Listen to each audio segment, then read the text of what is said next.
108 ब्याह भये और यही भगवान की अष्ट पटरानियां हैं। बलराम जी का ब्याह हो गया लेकिन ठाकुर जी का नहीं हो रहा था। तब देवकी मैया ने नारद जी को बुलाया और नारद जी ते कही बड़े लाला को तो ब्याह है गयो या छोटे वाले को कब होएगो। तो नारद जी ने जब ठाकुर जी की जन्म पत्री देखी, जन्म पत्री देख करके बोले मैया छोटे वाले लाला के तो इतने ब्याह होंगे, इतने ब्याह होंगे, इतने ब्याह होंगे। बोले कितने होंगे? बोले अगर आप हर दिन वर्ष को, मतलब वर्ष में जितने दिन है, हर दिन अगर सोचें एक एक बहू से मिले तो एक वर्ष में वो पूरी नहीं होंगी, इतने ब्याह होंगे। बोले होगा कब, अब लाला बड़ो है तो जा रहा। वैसे ठाकुर जी 16 वर्ष के ही रहते हैं, इससे बड़ी आयु ठाकुर जी की नहीं होती। वर्ष गिने जाते हैं कि ठाकुर जी कितने वर्ष धराधाम पर रहे, पर ठाकुर जी अपने 125 वर्ष की आयु तक ठाकुर जी पृथ्वी पर रहे, भगवान श्री कृष्ण। पर 125 वर्ष के समय काल तक भी ठाकुर जी 16 वर्ष के ही लगते थे। भागवत जी में प्रसंग आता है कि भगवान का पुत्र 50 वर्ष का, भगवान का पौत्र 25 वर्ष का। तो पहले तो पुत्र आया तो उसके सफेद दाढ़ी है, सफेद मूंछ सी है, सबने कही वो कौन, ये द्वारिकाधीश जी के पुत्र हैं। इतने में ही एक युवा जैसा आया, उसके काली दाढ़ी, काली मूंछ, काले बाल हैं, केश हैं। बोले ये कौन? ये भगवान का परपौत्र है। इतने में ही नेक्स्ट से ठाकुर जी कूदते फांदते आए। बोले ये कौन है? बोले ये दादाजी हैं। 16 वर्ष के ठाकुर जी इतने से ही है, नेक्स्ट से। उनके भागवत जी में वर्णन है ठाकुर जी के रों भी नहीं आए हैं। जो पुरुषों के 13-14 वर्ष 15 वर्ष की आयु में छोटे छोटे रेशे आ जाते हैं ना, जो दाढ़ी मूंछ के, ठाकुर जी को वो भी नहीं उत्पन्न हुए हैं। ऐसे कोमल से हैं ठाकुर जी, बिल्कुल 16 वर्षीय बालक की तरह हैं। और जैसे ही कूदते फांदते छोटे से ठाकुर जी आमे तो बड़े बूढ़े सब उनको प्रणाम करें, भगवान के खुश रहो, सब मेरे पुत्र हैं। तो मैया बोली लाला इतना बड़े हो गो, या को ब्याह कराओ। तो नारद जी महाराज बोले मैया हम लड़की ढूंढे। देवकी मैया बोली नवलखा को हार दूंगी, मेरो लाला को ब्याह है तो। अब नारद जी को नवलखा का तो कोई लोभ नहीं था, पर देखना चाह रहे थे ठाकुर जी का विवाह कैसा होगा। एक बार हमारे सामने दृश्यमान हो कि ठाकुर जी दुल्हा बन के कैसे लगेंगे। और उसी दिन से वो चिंतन इतना व्याप्त हो गया नारद जी को, अब लग गए नारद जी ढूंढने में कि लाल जी का ब्याह होना चाहिए। तभी नारद जी भ्रमण करते करते कौंडन्यपुर पहुंचे। वहां भीष्मक राजा की पुत्री रुक्मणी जी को जब देखा, रुक्मणी जी को देख करके नारद जी बोले वाह ये बिल्कुल उचित है हमारे ठाकुर जी के लिए। संत आते थे तो भीष्मक राजा खूब आदर सम्मान करते, उनके लिए आसन लगाया, बोले 2 शब्द आप कुछ प्रवचन करो। तो भागवत जी में वर्णन है मुकुंदस्य रूप वीर्य गुणश्रिय। भगवान के रूप और गुण का चिंतन सुनाने लगे नारद जी। रुक्मणी जी बैठ के सुन रही हैं। अच्छा, पूरी पृथ्वी जानती है कि द्वारिकाधीश कृष्ण हैं, लोग उनको भगवान मानते हैं। कुछ लोग मानते थे, कुछ लोग नहीं भी मानते थे। कुछ लोगों को लगता था ऐसे ही बस बना दिए बात, कोई भगवान थोड़ी होंगे। पर जब उनके पराक्रम को सुनते तो लोगों को लगता भी था हो सकता है भगवान हो, पर्वत उठाया, हो सकता है भगवान हो, महाभारत के युद्ध में सारथी बने रहे, एक बाण स्पर्श नहीं होने दिया, हो सकता है भगवान हो, 16,108 ब्याह किए। उस समय के काल में ऐसी भावना थी। तो द्वारिकाधीश का गुण जब बताया, सुन करके भीष्मक राजा अति आनंदित हुए, प्रणाम किया। तो नारद जी ने धीमे से कहा, बोले आप कहें तो जिनके रूप गुण में सुना रहा हूं उनसे आपकी कन्या के विवाह की बात करूं। भीष्मक राजा बोले हम उनके लायक तो नहीं है, वो तो भगवान है, हमने सुना उनमें भगवत तत्व है। बोले नहीं आप वो चिंता मत करो, आप बस लाली की राजी पूछो। ऐसा भी भाव है कि रुक्मणी जी ने पहली बार तो मना ही किया। रुक्मणी जी बोली अब इतनी जल्दी थोड़ी हां कर देंगे, अभी तो बस रूप गुण सुन लिए। तो नारद जी बोले ये आकर्षित तो हो गई हैं, लेकिन अभी मन में विश्वास प्रकट नहीं हुआ कि ठाकुर जी से ब्याह होना चाहिए कि नहीं। तो नारद जी ने क्या किया, बोले अपने 18-19 चेला बुलाए और सबको बारी बारी से भेजा, संत रूप धारण कर करके जाओ और भीष्मक राजा के यहाँ जाकर के आसन मिले तो वहां बैठ के ठाकुर जी के रूप गुण ही सुनाओ। रुक्मणी जी को और कुछ सुनाई नहीं दे, 24 घंटा ठाकुर जी देखें। क्यों? नारद जी के चित्त में जल्दी ब्याह हो ठाकुर जी का। अब तो जो संत आमे कौंडन्यपुर और भीष्मक राजा उनको आसन पर विराजमान करें, रुक्मणी जी सामने बैठे प्रवचन सुनने के लिए, वो शुरुआत ही यहीं से करते हैं। वंशी विभूषित करा नवनीर दाभार, पीतांबरा दरुण बिंब फलाधरोष्ठार, पूर्णेन्दु सुंदर मुखा अरविंद नेत्रा, कृष्णात् परम किमपि तत्त्वमहं न जाने। कि वरहा पीडम नटवर वपुः कर्णयो कर्णकारम, विभ्रदवासः कनक कपिसं वैजयन्तीं च माला, रंध्रान् वेणुवधर सुधया पूरयन् गोपवृन्दै, वृंदारण्यं स्वपदरमणं प्राविशद गीत कीर्ति। पहले तो रुक्मणी जी बोली, ये सब एक ही कृष्ण की चर्चा क्यों करते रहते हैं, लेकिन ठाकुर जी की चर्चा में, सब लोग इधर देखो, ठाकुर जी की चर्चा में एक अलग प्रकार का एडिक्शन है। हो सकता है पहली बार में आपका आकर्षण थोड़ा हो, पर जब आप बार बार सुनेंगे ना, तो ऐसे है जाओगे कि आप कृष्णमति, कृष्ण गति, कृष्ण, ये होगा। आप निद्रा में सोएंगे तो भी आपको ठाकुर जी दिखेंगे, कहीं चल के जाओगे तो भी ठाकुर जी दिखेंगे, कहीं बैठोगे तो भी ठाकुर जी का स्मरण होगा। ये ठाकुर जी की चर्चा का एक एडिक्शन है। एक बार अगर या तो लगेगा नहीं, और लग गया उसके अलावा कोई भाएगा नहीं। अब रुक्मणी जी की स्थिति कैसी हो गई, रुक्मणी जी चलती हैं और कहीं मोर पंख की कोई सजावट देख लेती हैं, तो रुक्मणी जी कहती हैं ऐसी पहनते हैं मोर पंख। कहीं जाती हैं, नीले नीले तालाब को देखती हैं तो कहती हैं, कल एक संत आए तो वो बता रहे थे ऐसा ही वर्ण है उनका। कहीं जाती हैं, पीतांबरी देखती हैं तो सोचते ओहो ऐसा ही वस्त्र पहनते हैं।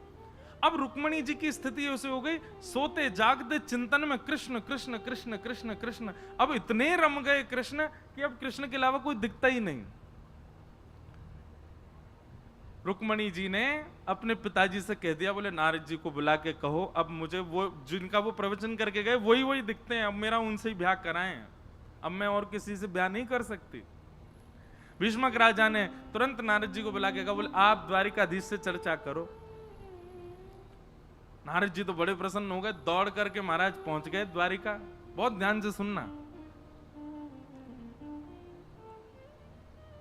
भगवान से जाकर के बोले, अब यही जो उन्होंने कौंडन्यपुर में जो लीला की, यही लीला वो द्वारिका में कर रहे हैं। भगवान ने बोला आइए आइए नारद जी विराजो, आसन पर बैठो, कुछ बढ़िया चर्चा सुनाओ। तो जैसे वहां कृष्ण की चर्चा सुना रहे थे, नारद जी यहां बैठकर रुक्मणी जी की चर्चा सुनाने लगे। आहा, ऐसे मृग नैनी है, ऐसी पैनी सी नाक है, ऐसे वाक्य होठ हैं, चाल ऐसी, गुण ऐसा, स्वभाव ऐसा, शीलवान ऐसी। अरे भैया ऐसे प्रणाम करे संतन को, ऐसा बढ़िया प्रसाद बना के खवावे। ठाकुर जी बोले चर्चा से तो यूं लग रही है बड़ी सुघड़ कोई कन्या है। नारद जी बोले आपका विषय नहीं, आप मत सुनो। देवकी मैया आप कहो तो या लड़की से बात करूं ठाकुर जी की? बोले हाँ हाँ करो करो, बात करो, कैसे ब्याह होना चाहिए आपको। ठाकुर जी ने भी फिर मना किया, नहीं, नहीं अभी रुक जाओ, इतनी जल्दी थोड़ी। विवाह प्रसंग में एक बार में हाँ नहीं करना चाहिए, थोड़ा विचार करना चाहिए। दो काम विचार करके करने चाहिए, एक तो घर बनाओ तो विचार करके बनाओ, और दूसरा विवाह करो तो विचार करके करो। जो इन दोनों में जल्दी करते हैं पछताते हैं। एक बार एक लड़का से कही, ये तुम लड़की देखने जा रहे हो, एक बार में हाँ मत करना, 3-4 बार मना करना। ये अच्छे गुण होते हैं, 3-4 बार पहले मना करो फिर हाँ कर देना, वो ठीक है। लड़की देखने गया, जैसे जाके बैठा, सब बात हुई। बोले कि बताओ भैया तुम क्या मने? बोले मुझे पसंद नहीं है, पसंद नहीं है, पसंद नहीं है, पसंद है। करा दो। सब बोले जे क्या था? 3 बार मना किया, 1 बार हाँ किया। ठाकुर जी भी मना कर रहे हैं। नारद जी ने वही सबरे चेला बुलाए दोबारा, बोले अब सुनो, यही काम करो यहां बैठ के, रुक्मणी जी के गुण सुनाओ ठाकुर जी को 24 घंटा। और ठाकुर जी को किशोरी जी के, श्री रुक्मणी जी के रूप गुण की इतनी चर्चा सुनाई, इतनी चर्चा सुनाई कि ठाकुर जी को अब जहां देखें वही देखें रुक्मणी जी। नारद जी को बोले ऐसा कर गए हो, अब तो कहीं देखूं वही दिखती है। तब फिर ये योजना बनी कि रुक्मणी जी ने जब जिज्ञासा प्रकट करी तो रुक्मणी जी का भाई रुक्मी शत्रु मानता था भगवान को। उसने शिशुपाल से परसों ही शादी तय कर दी, बोले परसों ही ब्याह होगा। शिशुपाल से कहा तुम बारात लेके आ जाओ, कहीं तुमसे पहले कृष्ण ना ले जाए। इतने में ही रुक्मणी जी ने पत्र लिखा, पत्र लिख करके ठाकुर जी को बुलाया, चले गए। अब आई ठाकुर जी की ब्याह की बेला। रुक्मणी जी वापस आ गई, पूरा नगर सजाया गया, ठाकुर जी आए। भगवान ब्याह के लिए जैसी पधारे, शिशुपाल उसका ब्याह होना था। कहते हैं बाराती संग सैनिक लेके आया था 1 करोड़ भगवान के विवाह में। और विवाह संपन्न होते ही ऐसी मारकाट मची, 1 करोड़ सैनिकों को मारा ठाकुर जी ने अपने विवाह में। पूरी यदुवंशी और सब में युद्ध हो गया वहां पर, और युद्ध में सब मारे गए। और तब ठाकुर जी रुक्मणी जी को लेकर के द्वारिका पधार। बताओ कैसा ठाकुर जी के जीवन में कब संकट नहीं आया। जन्म लियो संकट आयो, नेक बड़े भय संकट आयो, नेक और बड़े भय संकट आयो। ठीक ठाक भई कि व्रत छोड़ के यहाँ आ गए, यहाँ पे आके चैन से बैठे ही है कि दोनों तरफ से मथुरा पर आक्रमण होने लगे। दौड़ करके द्वारिका गए तो फिर महाभारत युद्ध छिड़ गए, महाभारत से लौट के आए तो फिर ये सब क्रिया होने लगे। अरे अभी सुनियो, ठाकुर जी के जीवन में एक समय ऐसा नहीं रहा कि संकट नहीं रहा हो। विवाह में भी कुछ ना कुछ उत्पात मचता ही रहा। अब यहां तो गुड़ चढ़ी हो, वर्षा है जाती हो के अब सुगुन है गो। ठाकुर जी के में तो 1 करोड़ सैनिक मरे, खून खून है गयो महाराज। ये अब सगुन नहीं है, जीवन है। ये संसार दुखालय, यहां सबके जीवन में कष्ट आता है। ठाकुर जी अपनी लीला से हम सबको संकेत दे रहे हैं, मैं परब्रह्म होकर के ये सब फेस कर रहा हूं, तुम तो मानव हो, इसलिए घबराओ मत। भगवान का रुक्मणी जी के साथ में विवाह हुआ। रुक्मणी लक्ष्मी है, और लक्ष्मी का विवाह केवल कृष्ण से होता है, केवल नारायण से होता है। लक्ष्मी किसी और की नहीं हो सकती। भगवान का विवाह रुक्मणी जी के साथ में सुसंपन्न हुआ। तभी एक सत्राजित नाम का व्यक्ति रहता था द्वारिका में। उसको सूर्य नारायण भगवान ने एक मणि प्रदान करी थी। उस मणि की खास बात यह कि वो मणि हजारों किलो सोना रोज देती थी। बहुत ध्यान से सुनना, आज कथाक्रम बहुत है, इसलिए हम कथाक्रम कहते जाएंगे, छोड़ना नहीं एक क्षण की भी कथा। बहुत अच्छी अच्छी कथाएं हैं। तो उसके पास एक मणि थी, सेमंतक मणि, हजारों किलो सोना रोज देती थी वो मणि। भगवान को जब ये बात पता चली तो ठाकुर जी बोले, द्वारिका के सत्राजित यादव पर मणि है, हजारों किलो सोना रोज होता है, अकेला व्यक्ति इतने सोने का क्या करेगा। तो भगवान ने जाकर के एक प्रस्ताव रखा कि तुम ये मणि द्वारिका के कार्यालय में जमा करवा दो। इससे जितना सोना आएगा उसमें से जितना तुमको अपने लिए जरूरी लगता उतना रोज ले लिया करना। बचा हुआ जो तुम्हारी जरूरी का नहीं है वो कार्यालय में छोड़ देना। उससे हम द्वारिका का विकास करेंगे, लोगों का कर माफ कर देंगे, बच्चों की पढ़ाई आदि सब बढ़िया व्यवस्थित होगी यहां पर। भगवान का प्रस्ताव कोई गलत तो नहीं था। भाई जितना तुझे चाहिए तो रोज ले ले, 1000 किलो का तो कुछ नहीं कर सकता पर दिन। लेकिन मना कर दिया, नहीं मेरी मणि मेरे पास ही रहेगी, मैं नहीं दूंगा आपको। भगवान बोले ठीक है। लेकिन तीसरे ही दिन क्या हुआ कि उसी सत्राजित यादव का छोटा भाई मणि पहन करके नगर में दिखाता हुआ घूम रहा था। घोड़े पर बैठ करके जंगल की ओर गया तो एक शेर ने उसको मार दिया, मणि लेकर के शेर चला गया। आगे शेर को भालू ने मार दिया, मणि लेके भालू चला गया। और 4 दिन तक वो लौट करके नहीं आया तो पूरा इल्जाम द्वारिकाधीश के ऊपर लगा दिया।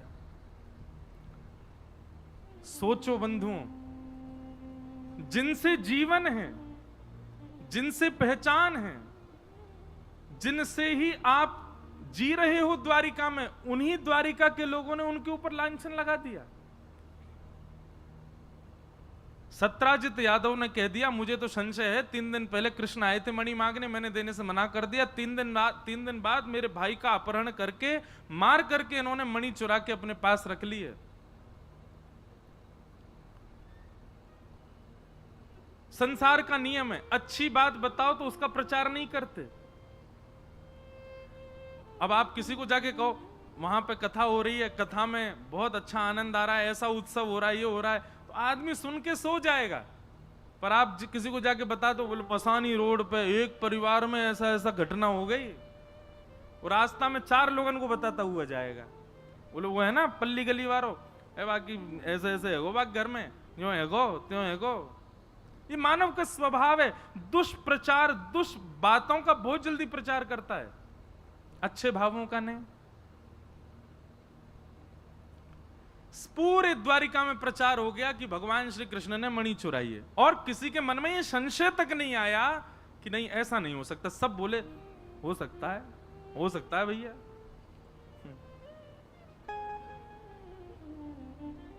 द्वारिकाधीश को जब ये बात पता चली तो भगवान पहले मंद मुस्काए और मुस्का करके बोले यही है पृथ्वी, यहां आप दुनिया के लिए मर मिटिए, कुछ भी कर बैठिए।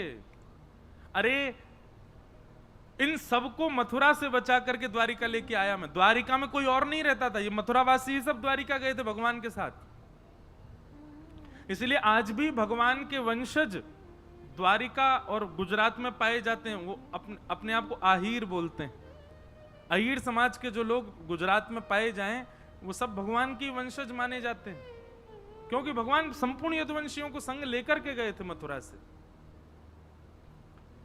भगवान बोले इनको मथुरा से बचा के लाया मैं, नई नगरी सोने की में बसाया मैंने। बच्चों का खाना पीना पढ़ना सब कुछ द्वारिका राजभवन से होता है, लेकिन एक बार भी किसी के चित्त में संशय नहीं आया कि भगवान ऐसा नहीं कर सकते। सबने विश्वास ही कर लिया, हो सकता है भगवान ने किया हो, कोई बड़ी बात नहीं है। एक बात सदैव याद रखना, जब आपके ऊपर गलत आरोप लगाए कोई और आपकी अगर गलती नहीं है तो आप मचलोगे नहीं। मचलता वही है जिसकी गलती होती है। एक गुप्त रहस्य है। आपने किसी से कहा है भाई तूने ऐसा ऐसा किया, नहीं तो किसने कह दी तेरी सौगंध, वाकी सौगंध, या की सौगंध, ये हो गई वो हो गई, और फिर ले सफाई, समझ जाना अति भक्ति चोरे लक्षण। ये बहुत सफाइयां दे रहा है, बहुत मचल रहा है, इसका मतलब हाँ हो सकता है इतनी बड़ी नहीं पर इतनी भूल तो है। लेकिन किसी ने अपराध किया ही नहीं, गलती की नहीं, और उस पर आप अगर आरोप लगाएंगे, एक बार सीधे सरल भाव से कह देगा मैंने ऐसा नहीं किया, तुमको कुछ गलत भाव लगाओ। इसके बाद वो कुछ नहीं कहेगा, शांत चित्त बैठा रहेगा।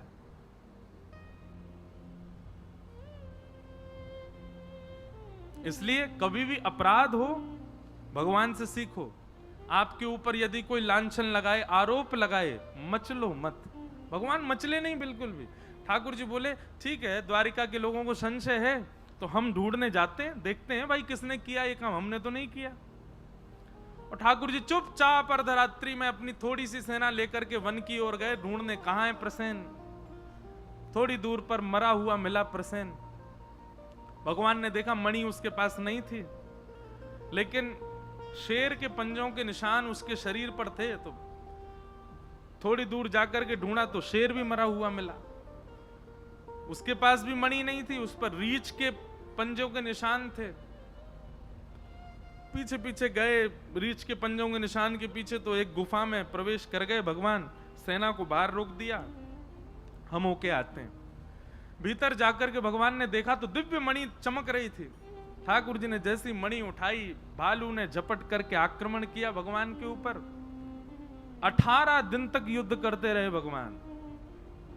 18 दिन बाद जब उसकी नस नस ढीली हो गई, परेशान हो गया, हाँफने लगा, चरणों में गिर गए, बोले भगवान मुझे मत मारो, मैं आपका सखा हूं, आपका बहुत प्राचीन सेवक हूं, मेरा नाम जामवंत है।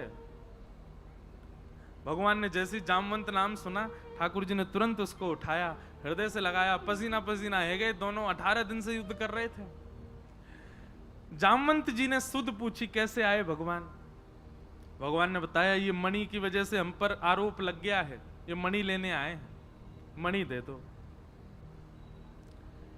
जामवंत जी बोले भगवान दोनों हाथ आगे करो। भगवान ने दोनों हाथ आगे किए तो जामवंत जी ने एक हाथ में तो अपनी पुत्री छोटी सी थी, उसका हाथ पकड़ करके भगवान के हाथ में धर दिया और दूसरे हाथ में मणि रख दी।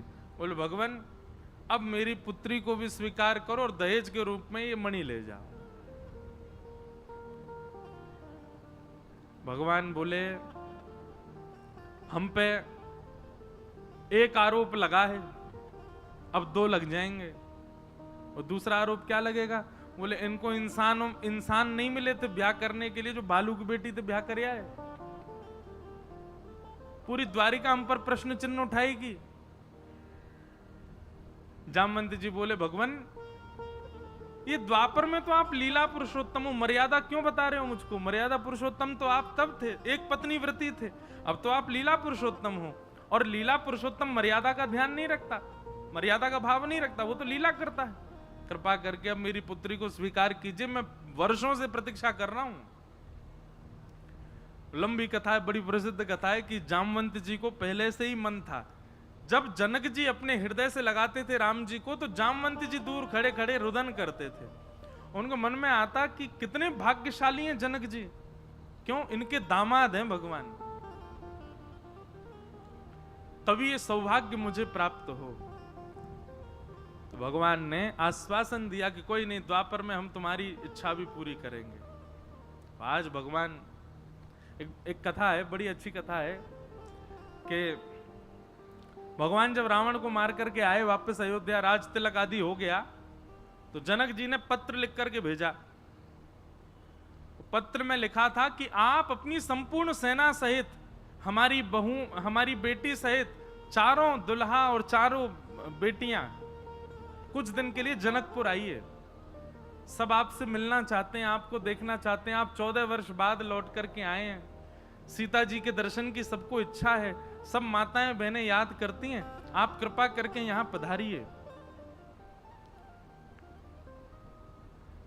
तो जैसे ही पत्र आया तो सारे बानर नाचने लगे, बोले हम भी जाएंगे, हम भी जाएंगे, हम भी जाएंगे, भगवान के ससुराल जाएंगे। तो प्रभु श्री राम बोले हनुमान जी, जामवंत जी तैयारी करिए, लेकिन सुनिए, हम भरत लक्ष्मण शत्रुघ्न हम जाएंगे, चारों बहुएं जाएंगी और कुछ आप लोग चलेंगे, सारी बानर सेना नहीं जाएगी वहां पर। तो जितने बानर बैठे थे बेचारे सब उदास हो गए, बोले क्यों जय जय, हम क्यों नहीं जाएंगे? भगवान बोले भाई देखो, बुरा नहीं मानना, तुम लोग सब बानर हो, छीन के खाना, झपट के खाना, किसी पे घुर्रा देना, ये सब तुम्हारा स्वभाव है। और ससुराल में हमको अपने मान की बड़ी बड़ी चिंता है, ससुराल में मान होना चाहिए, नहीं तो साली सरेज सब पकड़ लेती हैं फिर। और आप सब लोग जाओगे, कहीं भी बैठ जाते हो, कहीं भी घुस जाते हो, ये सब क्रिया करोगे तो हमारी ससुराल में बड़ी हंसी होगी। आप लोग तो यहीं रुको, यहीं अयोध्या में आनंद करो, हम होके आते हैं। तो बानर सब बोले, बोले हाँ सही बात है जय जय, रावण से मरना था, रावण से मरवाना था तो हमको आगे कर दिया, और जब मालपुआ मिलने हैं तो फिर हमको पीछे छोड़ के जा रहे हो, ऐसा तो मत करो जय जय।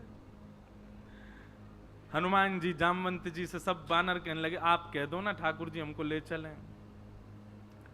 तो जामवंत जी सबसे आगे गए, सबसे बूढ़े बुजुर्ग वही हैं। जामवंत जी बोले भगवान आप बिल्कुल चिंता मत करो, ये सब कोई भी गलत हरकत नहीं करेंगे, मैंने सबको सिखा दिया, ये मुझको मेरा पालन करेंगे, जैसा मैं करूंगा ये सब वैसे ही करेंगे। भगवान श्री राम बोले एक ट्रायल दिखाओ हमको। सामने खड़े हो गए जामवंत जी और पीछे सारे बानर बैठे। अब जामवंत जी इधर देखें तो सारे बानर इधर देखें। जामवंत जी एक हाथ उठावे तो सारे बानर हाथ उठावे। जामवंत जी खांसे तो सारे बानर खांसे। जामवंत जी उछलें तो सारे बानर उछलें। बोले भगवान ये ऐसे ही जाएंगे, ऐसे ही आएंगे, कुछ भी अपने मन से नहीं करेंगे। आपको इन पे भरोसा नहीं, मुझ पे तो है ना, ले चलो सबको। राम जी बोले देख लेना जामवंत जी, नाक नहीं कटे हमारी। बोले बिल्कुल चिंता मत करो। गए, भगवान पूरी सेना लेकर के गए। जैसे ही जनकपुर में प्रवेश हुआ महाराज, जनकपुर के लोग देख देख करके आश्चर्यचकित, ऐसी बिल्कुल जैसे परेड करते हैं ना, ऐसे चल रहे हैं सारे बंदर जामवंत जी को देखते हुए।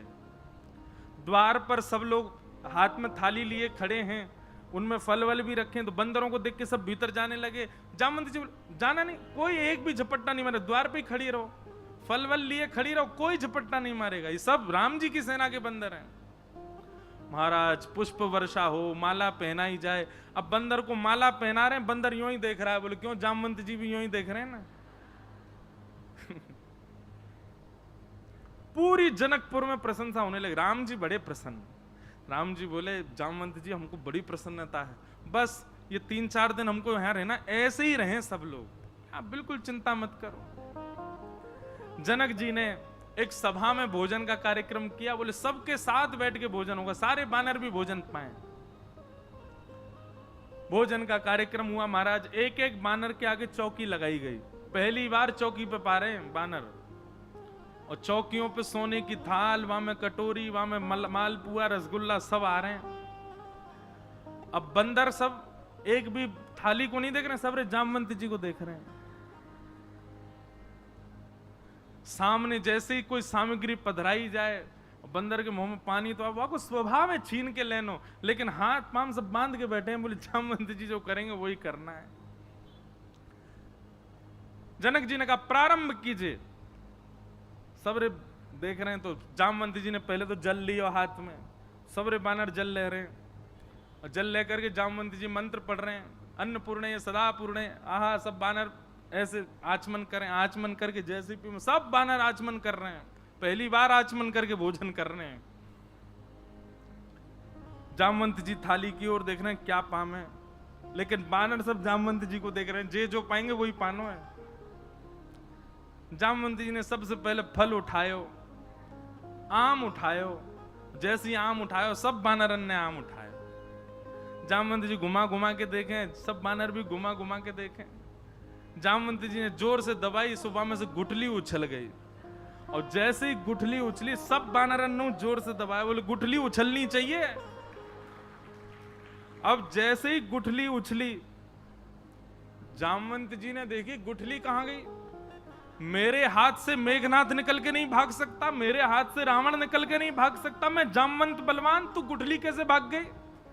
जामवंत जी को क्रोध आया, गुठली पकड़ने के लिए जैसे ही जामवंत जी कूदे, बानर बोले आक्रमण, कूद पड़ो सबरे। और महाराज यहां थे वहां, वहां थे यहां, यहां थे वहां, सबरे इधर उधर कूदे, थाली उछाल दें, कड़ी लिपटा दें। जनक जी महाराज एक खंबा के पीछे दुबक के खड़े, जे क्या हुआ। राम जी नीचे नजर करके बैठे, बोलो हो गया, जो खूब सिखा पढ़ा के लाए लेकिन कुछ नहीं बचा। अब सबसे ज्यादा आत्मग्लानि हुई जामवंत जी को। जामवंत जी क्षमा मांगने लगे, लेकिन राम जी देखे ही नहीं रहे उनकी तरफ। तभी जनक जी को लगा कि राम जी को बहुत क्षोभ हो रहा है मन में, तो जनक जी दौड़ के आए और बड़े प्रसन्न मुद्रा में राम जी को हृदय से लगा के बोले हमको बहुत प्रसन्नता है, ये देख करके इतना अच्छा लग रहा है, देखो कैसे रिपट रिपट करके एक दूसरे के रसगुल्ला ने छीन छीन के भाग रहे हैं, ये दृश्य देख के आनंद आ गया। तो राम जी को जैसे हृदय से लगाया तो दूर खड़े जामवंत जी बोले मुझसे अपराध हो गया। राम जी दौड़ करके गए, जामवंत जी को हृदय से लगा, बोले अब चिंतित मत हो। बोले भगवान वैसे हृदय से लगाओ ना जैसे आप जनक जी को लगा रहे थे। मानो जामवंत जी के मन में भाव आ रहा था कि जैसे आप अपने ससुर जी को हृदय लगा रहे हो वैसे मुझे लगाओ ना। भगवान बोले जनक जी की तरह हृदय से लगाने के लिए तो जनक जी जैसा कार्य करना पड़ेगा, कन्यादान हमको, और वो अब नहीं होगा, वो होगा द्वापर। आपके कुल की कन्या को हम स्वीकार करेंगे। और आज वही दिन आया जब जामवंत जी ने ठाकुर जी को याद दिलाया, तो जामवती का हाथ भगवान के हाथ में देकर पानी ग्रहण किया, विवाह हुआ। और आज श्री जामवंत जी को ठाकुर जी ने अपने हृदय से लगाया। इतना रोए जामवंत जी, ऐसा सुख उनको अनुभव हुआ। ऐसी ठाकुर जी की लीला। तो जामवती के लेकर के भगवान वापस आए। 2 विवाह भगवान के हो गए, रुक्मणी और जामवती। मणि लाकर के भगवान ने पूरी दुनिया को दिखा दी, और जामवती जी ने गवाही दे दी, बोले भगवान ने नहीं चुराई थी, ऐसे ऐसे पूरी घटना हुई थी। द्वारिका के लोग भगवान के आगे घुटने टेक करके बैठ गए, क्षमा मांगने लगे, भगवान हमको क्षमा कर दो, हमने बिना विचार किए आपके ऊपर प्रश्न उठाया। भगवान बोले संसार का नियम है, आप लोगों को क्षमा मांगने की आवश्यकता नहीं। समंतक उपाख्यान बहुत बड़ा है, आगे भी बहुत चला। फिर जिसकी वो मणि थी सत्राजित यादव, उस पर सब लोग चिल्लाने लगे, तेने भगवान पर कैसे आरोप लगाया? तो उसने आरोपों से बचने के लिए अपनी पुत्री सत्यभामा का ब्याह भगवान से कर दिया। और भगवान का तीसरा ब्याह सत्यभामा के साथ में हुआ। कितने ब्याह हो गए? 3। सत्यभामा के साथ भगवान का ब्याह हुआ। चौथा ब्याह हुआ भगवान का श्याम सुंदर श्री यमुने महारानी की कालिंदी के साथ में, यमुना जी के साथ में भगवान का ब्याह हुआ। बंधुओं, यमुना जी कौन है?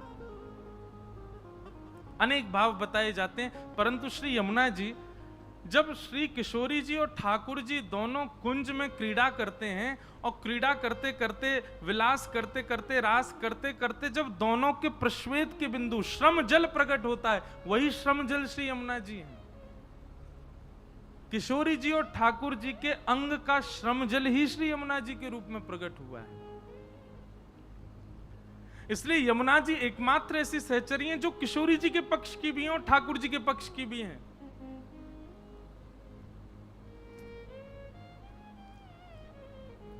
इसलिए भैया, हमारी यमुना जी को ठाकुर जी और किशोरी जी ने नाम दियो है श्याम सुंदर यमुने मैया। कभी अकेले नाम नहीं लेना चाहिए, ठाकुर जी सहित नाम लो उनको। क्यों? गोपिन को अपने रूप से रिझावे को काम करें ठाकुर जी, और ठाकुर जी को ठाकुर जी के रूप से रिझावे को काम करें श्री यमुना जी। एक बार की लीला में कभी कभी सुनाऊं कथा में। मान लीला, मान लीला कहा हुए, बड़ी अद्भुत है ठाकुर जी की मान लीला। मान लीला ऐसी है कि दोनों युगल जाएंगे कुंज में, और कुंज में जाकर के बोल के कहेंगे, श्री जी, ठाकुर जी कहेंगे, श्री जी एक काम करो, अब मान लीला करें, नेक देर आप रूठ जाओ, मैं आपको मना लूं, कोई बात नहीं है, ऐसी रूठ जाओ। तो श्री जी बाकायदा बैठेंगी, बैठ करके और फिर रूठेंगी ठाकुर जी से। काय बात से रूठी? कोई बात नहीं है, ऐसी रूठी है। अब ठाकुर जी उनको मना रहे हैं, कभी चरणन में बैठ जाएं, कभी मोर बन के आवे, कभी नाच के दिखावे, कभी कछु गा के सुनावे। आज मुंह पे एक पर्ची में दियो भी है कोई ने कि महाराज जी एक मान लीला को पद सुनाए दो।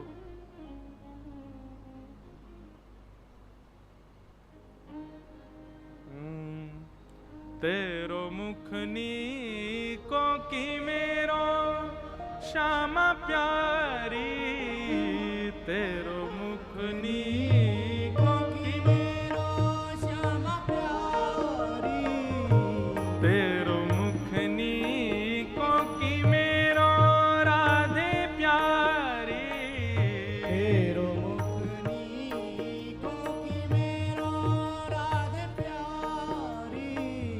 ठाकुर जी और किशोरी जी दोनों निकुंज में बैठे हैं और दर्पण लेकर के ठाकुर जी किशोरी जी से पूछ रहे हैं, हे श्यामाजू, नेक देखियो तो सही हम दोनों में कौन ज्यादा सुंदर है? नेक बताओ तो सही हम दोनों में सुंदरता कौन में ज्यादा है? सूरदास जी वर्णन कर रहे हैं, तेरो मुखनी को की मेरो श्यामा प्यारी, तेरो मुखनी को की मेरो श्यामा प्यारी।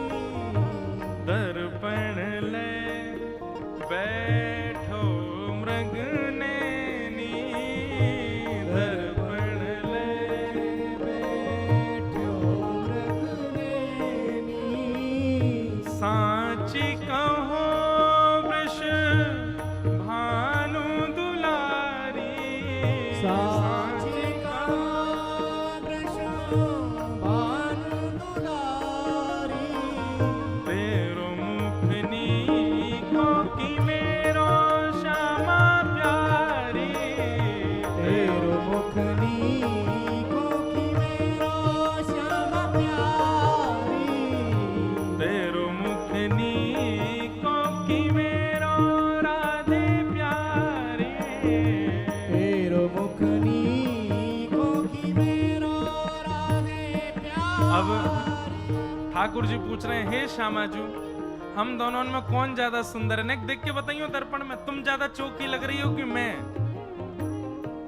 अब किशोरी जी कहा कह रही हैं, हमसे कहो तुम ही क्यों ना देखो, हमसे कहो तुम ही क्यों ना देखो, हम गोरी तुम श्याम बिहारी, हम गोरी तुम श्याम बिहारी, मेरो मुख जैसे चंद उजियारो, मेरा मुख जैसे चंद उजियारो, तुमरो मुख जैसे रैन अंधियारी, मेरा मुख जैसे रैन अंधियारी,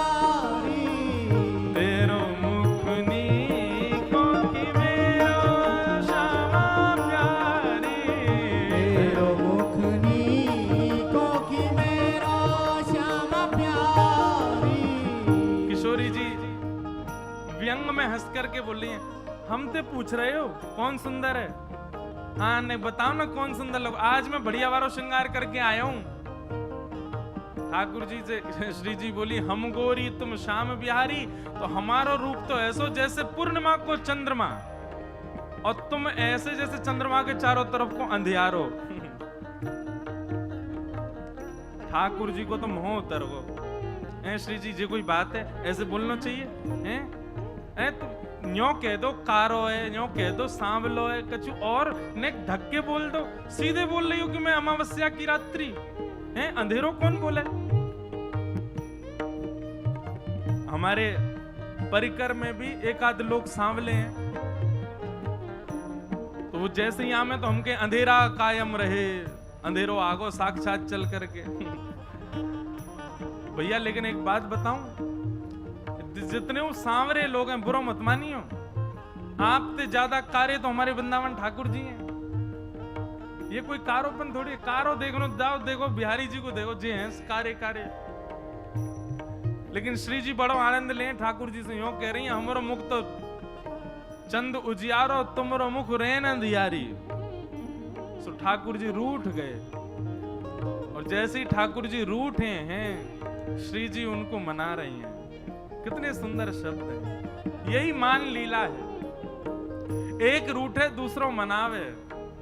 अब श्री जी कैसे शब्द प्रयोग कर रही हैं? ओ तुमरे नयन में मोटो मोटो कजरा, तुमरे नयन में मोटो मोटो कजरा, तुमरे नयन में मोटो मोटो कजरा, तुमरे नयन में मोटो मोटो कजरा, हमरे नयन में तुम बनवारी, हमरे नयन में तुम बनवारी। ओहो, अरे नंद नंदन यशोदा मैया ने कैसो मोटो मोटो काजर लगा के तैयार कियो लाला। ठाकुर जी बोले, अब तुम हमसे सीधे अंधियारो कह रही हो, काजर की उपमा काहे को दे रही हो? बोले मैं यामारे दे रही हूँ लाला, तुम तो फिर भी काजल लगा के आओ, पर मैं तो काजल ना लगाऊं। ठाकुर जी बोले क्यों, आप काजल क्यों ना लगाओ? बोले क्योंकि मेरे नेत्रन में तो आप बस रहे हो, तुमको काजल की कहाँ आवश्यकता। हमरे नयन में तुम बनवारी, हमरे नयन में तुम बनवारी, तुम तो नख पे गिरिवर धारो,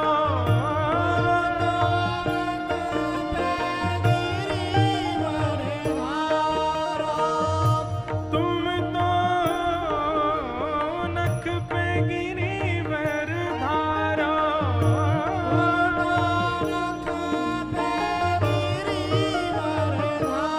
और हम उर्धार रहे गिरधारी, हम उर्धार रहे गिरधारी, तेरो मुख नीको कि मेरो श्यामा प्यारी, तेरो मुख नीको कि मेरो श्याम प्यारी, तेरो मुख नीको कि मेरो श्यामा प्यारी, तेरो मुख नीको कि मेरो श्याम प्यारी, हे सूरदास या छवि की शोभा, दास या छवि की शोभा, इन नैनन सो तरत न टारी, इन नैनन सो टरत न टारी, तेरो मुख नीको कि मेरो श्यामा प्यारी, तेरो मुख नीको कि मेरो श्याम प्यारी, हे मेरो श्यामा प्यारी, मेरो श्याम प्यारी, मेरो राधा प्यारी, मेरो राधा प्यारी। ठाकुर जी गा रहे हैं और किशोरी जी से कह रहे हैं कि हे लाडली जो तेरो मुख नीको कि मेरो। किशोरी जी बोली हमारा मुख तो चंद्रमा, तुम्हारो मुख ऐसे कोई रेन अंधियारी। और फिर भागवत मना कैसे रही है, तेरो नयन में मोटो मोटो कजरा, हमरे नयन में तुम बनवारी, तुम तो नख पे गिरिवर धार्यो, हम उर्धार रहे गिरधारी, तेरो। इतने में ही ठाकुर जी तो हंस गए, सबरो मान मान भूल गए, किशोरी जी को अंक में भर लियो। पर एक बार मान लीला में कहा भयो, किशोरी जी ठाकुर जी से बोली आज आप मान लीला करो और सुनो, नेका देर में मानियो मत, खूब मनान दियो मुझको तब मानियो। ठाकुर जी बोले अब आपको श्रम हो गई, हम पे देखो ना जावे, आप ही मान करो हम मनाएंगे। श्री जी बोली नहीं नहीं नहीं, आप मान करो हम मनाए। अच्छा, मान लीला का एक नियम है, सूर्यास्त के बाद अगर मना लिया आपने तो आप जीत गए, और सामने वालों नहीं मानो तो जो मान करके बैठो वो जीत गए हो। समझ रहे हैं? मानो श्री जी मान करके बैठी हो, ठाकुर जी को समय है सूर्यास्त से पहले पहले मनाओ, अगर सूर्यास्त तक नहीं मना पाए तो श्री जी जीत गए, और अगर ठाकुर जी ने मना लिया तो ठाकुर जीत गए। तो आज श्री जी बोली आप मान करो, मैं आपको मनाऊंगी, और याद रहे आज अच्छे से मान करी हूं। ठाकुर जी बोले रहने दो, श्रम है जाएगा आपको। नहीं नहीं, आज आप कर ही लो अच्छे से मान। ठाकुर जी देख लो फिर, रोइयो मत। बोले बिल्कुल ना रोऊंगी। ठाकुर जी इतने में गए जाकर के कुंज में और रूट करके बैठ गए श्री जी से।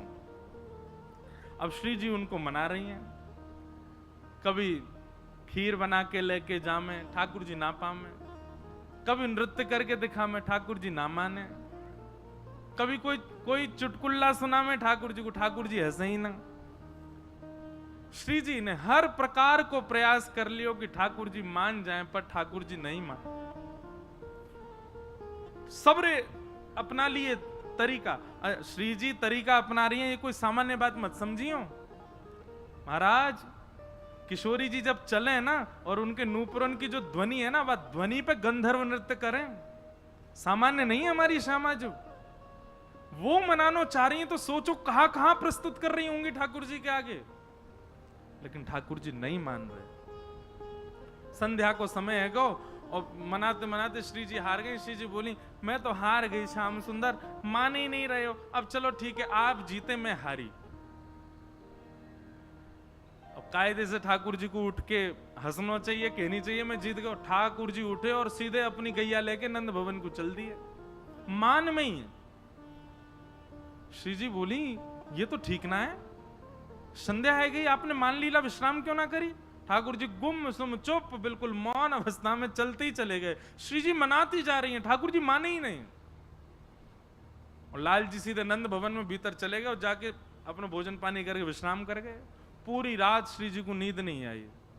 और दिन की प्रतीक्षा करें, कल हमें कल बताऊंगी इन्हें, ऐसे कैसे कर लियो। दूसरे दिन कुंज में श्री जी पहुंची, ठाकुर जी आए, वही मोह लटको भयो है। श्री जी आई, वही ये तरीका ना है जे मान लीला को कोई नियम ना है, ये रात में आप बिना मान लीला विश्राम किए चले गए और सवेरे तो फिरते मान कर रहे हो, ये कोई तरीका है। ठाकुर जी कोई प्रत्युत्तर ही नहीं दे रहे, आके सीधे फिर बैठ गए मान में ही। थोड़ी देर तो श्री जी रिसियाती रही, फिर बोली अब मना ही लूं, कहा पे तो मान जाए। फिर मनाने लगी, फिर नहीं माने। शाम को ठाकुर जी फिर चले गए मान में ही। तीसरो दिना जैसी प्रारंभ भयो, और आज भी जब ठाकुर जी नहीं माने तो श्री जी के नेत्रन से अश्रु आ गए और दौड़ करके श्री जी गई दूर और यमुना जी के तट पर बैठ करके रुदन करने लगी। ऐसा मैंने कहा कर दियो, इतना मान कर रहे हैं। और जैसे एक अश्रुबिंद आपको निकर करके श्री यमुना जी में जाकर के जैसे ही गिरो, संपूर्ण यमुना जी को जल उष्ण है गया, तपने लगा, भाप उड़ने लगे महाराज। यमुना जी ने उस अश्रु बिंदु को समेट करके अपने भैया यमराज के पास गई और यमराज के पास जाकर के वो अश्रु बिंदु प्रदान करके बोली भैया आपके संपूर्ण यमलोक में इतनी वेदना में कोई है जितनी वेदना में ये अश्रुबिंद है। तो यमराज जी ने जब हाथ में लिया तो हाथ पजरन लगे यमुना श्री यमराज जी के और बोले इतनी वेदना में तो कोई नहीं है यहाँ पे, कौन को ये वेदना है रही है, ये तो पृथ्वी की सबसे बड़ी वेदना है, या वेदना को तो कोई पार ही नहीं है। यमुना जी ने अपनी कमर कसी, बोले मैं देखूं, रुको। तुरंत प्रकट है गई और श्री जी के चरणन में बोले कि कौन ने आपके नेत्रन से अश्रु प्रवाह करवायो, नाम बताओ आपको। ललिता विशाखा आ गई, यमुना जी से बोली हे श्याम सुंदर यमुना जी। अच्छा अभी यमुना जी का नाम श्याम सुंदर नहीं पड़ा, केवल यमुना जी हैं। कालिंदी, हे कालिंदी जी, श्री जी के नेत्रन से अश्रु कौन निकलवा सके, कौन इतनी वेदना दे सके, बताओ आप, कोई में है सामर्थ्य? एक ही है, नंद जी को लाला, वही परेशान करे इनको, वही ने आज इनको श्रम दियो है। यमुना जी बोली या नंद के लाला तो मैं बताऊं आज। यमुना जी इतने में ही गई, कुंज में जाकर के अपने जो